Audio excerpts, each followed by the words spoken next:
pananampalataya.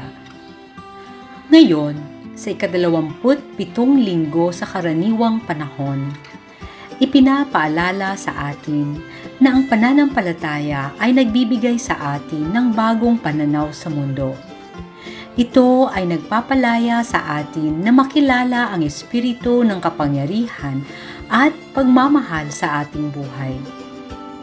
Si Habakuk, sa gitna ng karahasan at pagdurusa, ay sumisigaw para sa kaligtasan at sinabihang maghintay sa oras ng Diyos. Ang aklat ng awit ay nagpapaalala sa paglalakbay ng Israel sa disyerto na humihimok sa atin na makinig sa Panginoon at magtiwala sa Kanyang probidensya.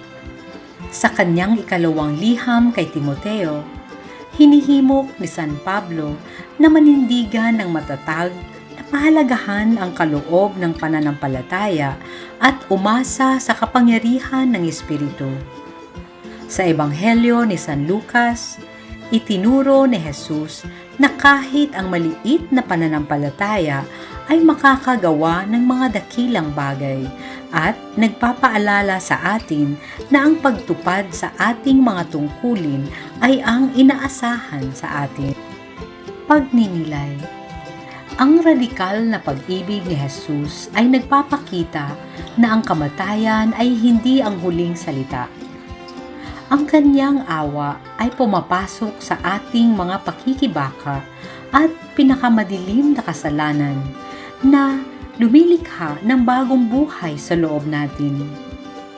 Kapag pinapasok natin siya, tayo ay nagiging mga tanglaw ng pag-asa na nagliliwanag sa kaligtasan.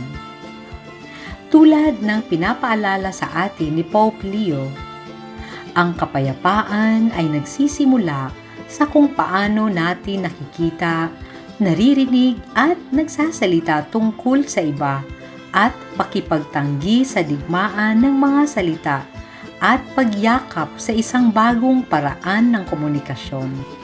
Manalangin tayo. Ipagdasal natin ang pagtutulungan ng mga relihiyosong tradisyon na ang iba't ibang mga pananampalataya ay maaaring magtulungan upang ipagtanggol at itaguyod ang kapayapaan, katarungan at kapatiran ng tao. Manalangin tayo sa bawat araw ng Oktubre ng Rosaryo para sa kapayapaan, sa personal, sa pamilya at sa komunidad.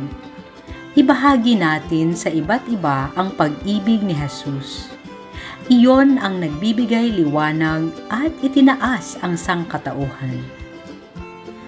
Amen.